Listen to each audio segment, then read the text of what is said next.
Welcome back to the channel. So today we will be discussing the famous interview question. So this is the part of the series where we are discussing the famous interview question in PySpark, not the scenario based, but the conceptual interview question like difference in rank, dense rank, and row number, all these kind of questions, right? So this is the fifth video of that series. You can check out the other videos also. I will provide the link in the description section. Okay. So in this problem, the task is we need to find the records which are present in the data frame 1 but not present in the data frame 2. So why we need to like solve this problem or why this is important? So what happened in industry, like while working on the real world problem, uh, there are like hundreds and thousands of table are there, right?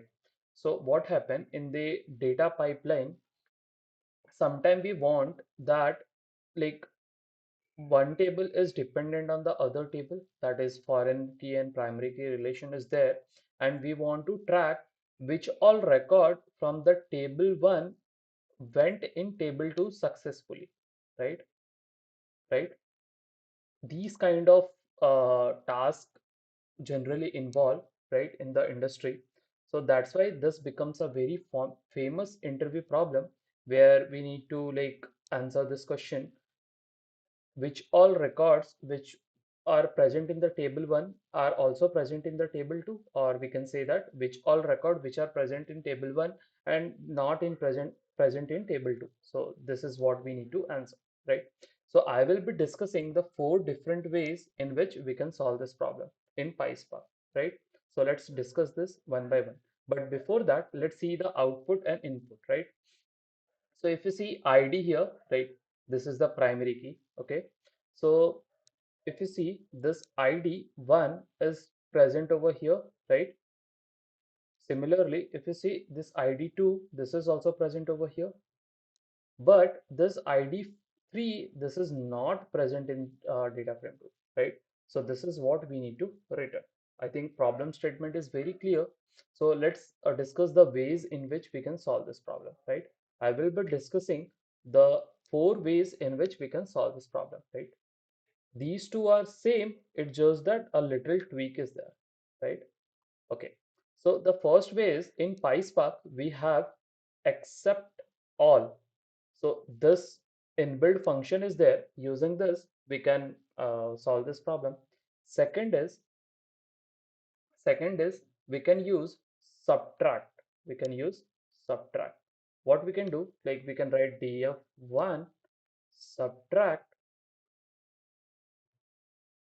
df2. So this will return all the values which are present in df1 but not in df2, not in df2. So this is the second way. Third way is using joins. Third way is using join. So what we can do, we can apply the left join and then filter the records which are not present in table 2. This I will show you through code, right? The fourth way is join only, but here we can use left anti-join, right? We can use left anti-join. So what left anti-join does, so as we know, right? So let me explain you the left join. So this is table 1, this is table 2, okay, this is table 2. So what left join does, it returns all the records from the table 2 and the common records, right? It doesn't like uh, and all the like non-matching records values will be null. So this we can filter it out, right? So these are the four ways in which we can like solve this. There can be other ways also, but as of now we are discussing these four ways, right? And in an interview also, like we can like discuss these four ways with the interviewer, right? So let's see all these things in action. Okay, now here we are in our Databricks notebook. So if you see, I have like taken the same example which we saw in our Excel sheet. So this is the data frame 1. Let me run this. So I will provide the this create data frame statement. You can play with all this function with yourself also, right? So this is data frame 1. Let me run this also. This is data frame 2. And let's like solve this using exceptAll method. So we can write df1 dot exceptAll. So we don't have to import this. This is comes by default with the data frame, right? So we can write df2, and this we can store in not in df2, right? And then okay, df1, and then we can print it, right? Not in df2 dot so. Let me run this. Okay, if you see, like we saw here that Delhi is our answer because this is not present in the data frame 2. So this is what we got over here also, right? So this is method 1. This is quite easy, right? Now let's understand the method 2. So in method 2, what we can do, we can use the same variable not in df2, and we can write df1 dot subtract. Here subtract. Here also we do not have to import the subtract. This come by default with the data frame object, right? And here we can write df2, and we can write over here df this dot so, right? Let me run this.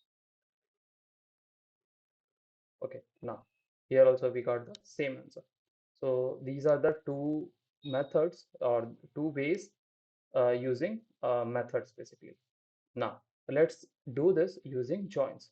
First we will use we will not be using uh, left anti first. We will use joins and filter, and then we will drop the unwanted columns. Okay, so we can write not in df2 is equal to df1 dot join df2 on which column? ID column, right? Or we can write like this: df1 dot id is equal to df2 dot id. And how we want to join? We want left join, right? So let me run this. Not in df2 dot so, right? Let's see. Okay, now you can see we got all the three records from df1. Okay, let me explain it with the help of pen. Okay, now you can see we have all the three records from df1, and these two matching record from df2,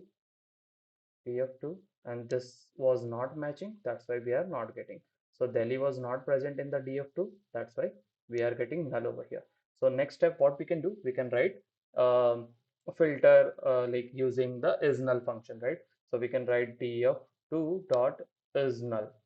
So wherever this df2 value, df2.id, df2.id, df2.id is null, then those are the record which are present in df1 but not in df2, right? So let me write it quickly. So here only what we can do, we can write dot filter, and we can write df2.id is null, right? Let me run this again. Okay, now you can see wherever the df2 id was null, we are getting those records. But we don't want these two columns, right? So what we can do, like why we do these things, like in the data pipeline to the downstream, like sometimes we require to send all the records which are present in data frame 1 but not in 2 in a like better way. That's why it's best practice to like drop all those columns. So we can write drop. Let me come in the second line. We can write drop df1 dot id comma df2 dot name. Let me run this. Okay, now you can see. Mm, okay, but I made a mistake. So basically, instead of uh, okay, so we should have written this df2, but I wrote df1. But I think you got the point, right? So I ex uh, like drop the df1 id. Okay, so this is done. Now let's do this with the help of left nt join, right? Left nt join. Okay, so we can write not in df2, right? And we can write here df1 dot join df2 on. We can write df1 dot id should be equal to df2 dot id. And how we want this to be in left nd way, right? So if we use left nd, then we don't have to use that filter and drop all those things. So let me run this. Okay, now you can see this these piece of code, we don't have to write it again. So yes, I think you have understood how we can achieve this. You can play with this, right? So if you like this content, please do like, subscribe, and share the channel. And you can check out our other playlist also. We have a lot of scenario-based interview questions in Spark, PySpark, SQL, and DSA interview questions also for the data role. You can check out that also, right? So let's meet in the next famous interview question for PySpark. Until then, bye.